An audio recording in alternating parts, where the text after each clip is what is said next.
Assalamualaikum warahmatullahi wabarakatuh. Perkenalkan, nama saya Drasuti dari kelas 7 Manajemen Malam Fakultas Ekonomi Universitas 17 Agustus 1945.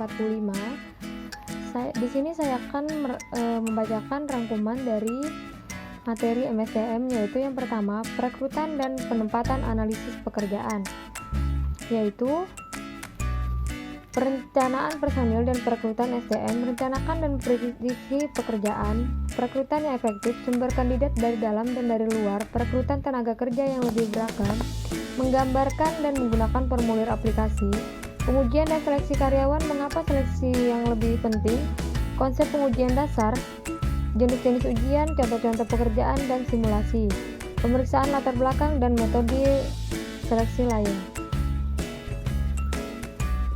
Mewawancarai para calon karyawan. Klasifikasi wawancara seleksi, yaitu ada 3. Seberapa terstrukturnya wawancara tersebut, isi wawancara, jenis pertanyaan yang dimuat dalam wawancara tersebut, bagaimana perusahaan mengatur wawancara tersebut,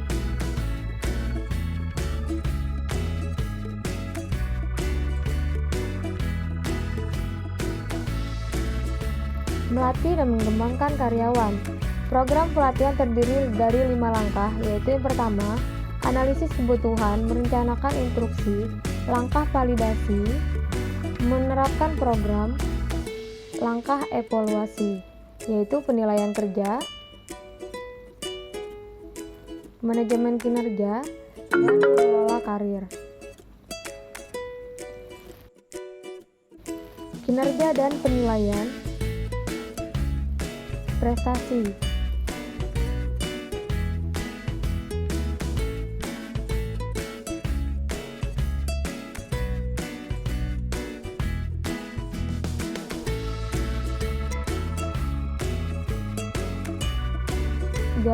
Gaji adalah suatu bentuk pembayaran secara berkala dari seorang majikan pada karyawannya yang dinyatakan dalam suatu kontrak kerja.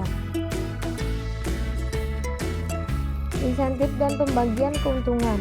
Fungsi utama dari insentif adalah untuk memberikan tanggung jawab dan dorongan kepada karyawan. Insentif menjamin bahwa karyawan akan mengarahkan usahanya untuk mencapai tujuan organisasi. Sedangkan tujuan utama pemberi insentif adalah untuk meningkatkan produktivitas kerja individu maupun kelompok. Profit sharing merupakan keuntungan dari sistem bagi hasil yang diperoleh dari jumlah pendapatan dengan biaya operasional atau produksi yang didapatkan dari keuntungan bersih.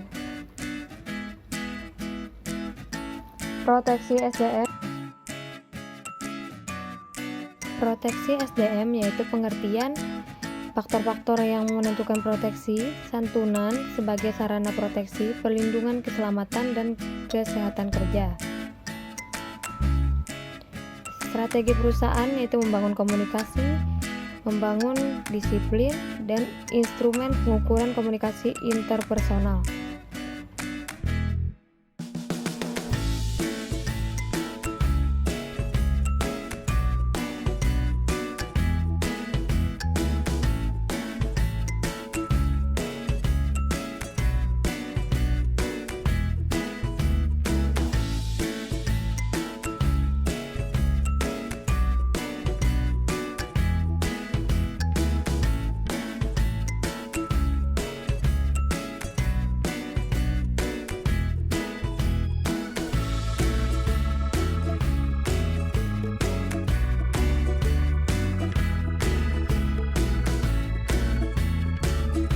Mengukur motivasi dan kepuasan kerja menggunakan skala indeks deskripsi jabatan atau Job Description Index.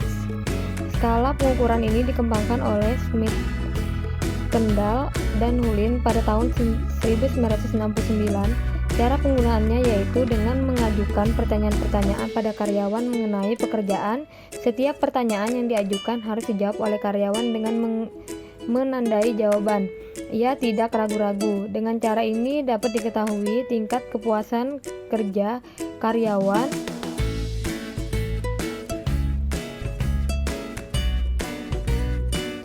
menggunakan kuesioner, yaitu pengukuran kepuasan kerja. Ini dikembangkan oleh West dan England pada tahun 1967. Skala ini berisi tanggapan yang mengharuskan karyawan untuk memilih salah satu dari alternatif jawaban: sangat tidak puas, netral, puas, dan sangat puas terhadap pertanyaan yang diajukan. Berdasarkan jawaban-jawaban tersebut dapat diketahui tingkat kepuasan kerja karyawan. Pemeliharaan hubungan kerja. Sertifikat pekerja, serikat pekerja atau serikat buruh ialah organisasi buruh yang bergabung bersama untuk mencapai tujuan umum dibanding seperti upah, jam, dan kondisi kerja. Melalui kepemimpinannya, serikat pekerja bertawar-menawar dengan majikan atas nama anggota serikat dan merundingkan kontrak buruh dengan majikan. Penting bagi serikat pekerja untuk terlibat dalam kebijakan ketenagakerjaan, tantangan dan hubungan karyawan secara khusus akan menghadapi tantangan yang timbul akibat radiasi dan gangguan pada karyawan yang bekerja dengan menggunakan video.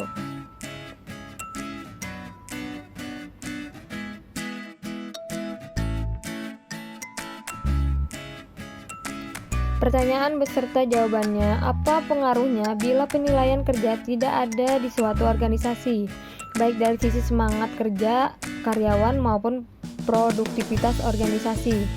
Pengaruhnya biasanya penilaian kinerja berujung pada berapa persen kenaikan gaji seorang karyawan, atau bisa juga berujung pada berapa bonus yang didapat oleh karyawan. Logikanya, dengan semakin baik kontribusi seorang karyawan, maka gaji atau bonusnya akan semakin besar. Jadi menjawab pertanyaan di atas, tidak adanya sistem penilaian kerja akan menyukarkan HRD dalam melihat mana karyawan yang bagus, mana yang tidak. Akibatnya, dalam memperhitungkan kenaikan gaji atau bonus atau promosi tidak berdasarkan data yang kuat.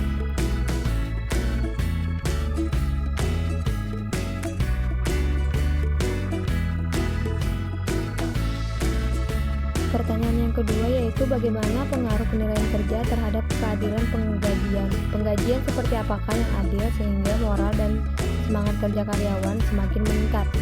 Pengaruh penilaian kerja, keadilan penggajian. Wah, tentunya sangat berpengaruh. Sifat hubungannya bahkan positif. Artinya, jika kita berhasil membuat sistem penilaian kinerja yang baik dan adil bagi si karyawan dan perusahaan, maka bisa dijadikan dasar masukan untuk gaji karyawan tersebut. 3. Apakah perbedaan kompensasi langsung dengan yang tidak langsung? Kompensasi langsung adalah upah yang dibayar secara tetap berdasarkan tenggang waktu yang tetap.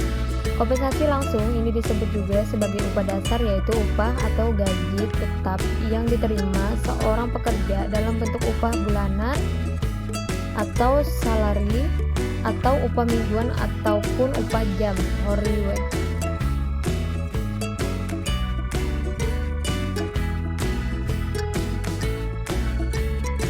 Yang selanjutnya yaitu apakah K3 ada hubungannya dengan jam sostek? Tentunya ada, sebab K3 tersebut ialah bagian yang menjadi sisi dari jam sostek. Dalam perihal ini, K3 yang dapat disiapkan perusahaan contohnya alat keselamatan kerja seperti helm, rompi, sepatu, dan lain-lain. Sedangkan jam sostek adalah program yang diperuntukkan untuk memberi dukungan penerapan skema K3 dalam tiap-tiap perusahaan. Yang tidak langsung bisa disiapkan perusahaan seperti agunan kecelakaan kerja, JKK, tabungan hari tua, serta agunan kematian. Ada Undang-Undang Nomor 1 Tahun 1970 mengenai keselamatan kerja, mengendalikan dengan jelas mengenai kewajiban pimpinan tempat kerja serta pekerja dalam melakukan keselamatan kerja. Juga Undang-Undang Nomor 23 Tahun 1992 mengenai kesehatan. Undang-undang ini mengatakan jika dengan khusus perusahaan berkewajiban periksakan kesehatan badan, kondisi mental, serta potensi fisik pekerja yang baru ataupun yang akan dipindahkan ke tempat kerja baru. Sama dengan sifat-sifat pekerja yang diberikan pada pekerja dan pengecekan kesehatan dengan berkala. Sebaliknya, para pekerja pun berkewajiban menggunakan alat pelindung diri (APD) dengan pas serta benar dan patuhi semua persyaratan keselamatan kerja, kesehatan kerja yang diwajibkan Undang-Undang Nomor 23 Tahun 1992 Pasal 23 mengenai kesehatan kerja pun mengutamakan pentingnya kesehatan kerja agar tiap-tiap pekerja bisa bekerja dengan sehat tanpa membahayakan diri sendiri serta penduduk sekelilingnya, sampai dicapai produktivitas kerja yang maksimal. Karenanya, kesehatan kerja mencakup pelayanan kesehatan kerja, mencegah penyakit karena kerja, serta persyaratan kesehatan kerja. Yang selanjutnya yaitu keselamatan serta kesehatan kerja itu ditujukan untuk siapa? Berdasar pada Undang-Undang Agunan Keselamatan serta Kesehatan Kerja, itu ditujukan bagi semua pekerja yang bekerja di semua tempat kerja, baik di darat, di tanah, di permukaan air, di air, ataupun di udara, yang berada di lokasi kekuasaan hukum Republik Indonesia. Jadi pada dasarnya, tiap-tiap pekerja di Indonesia memiliki hak atas agunan keselamatan serta kesehatan kerja.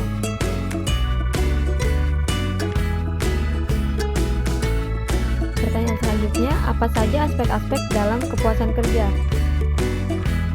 Yang pertama, kerja yang secara mental menantang, ganjaran yang pantas, kondisi kerja yang mendukung, rekan kerja yang mendukung, kesesuaian kepribadian dengan pekerjaan.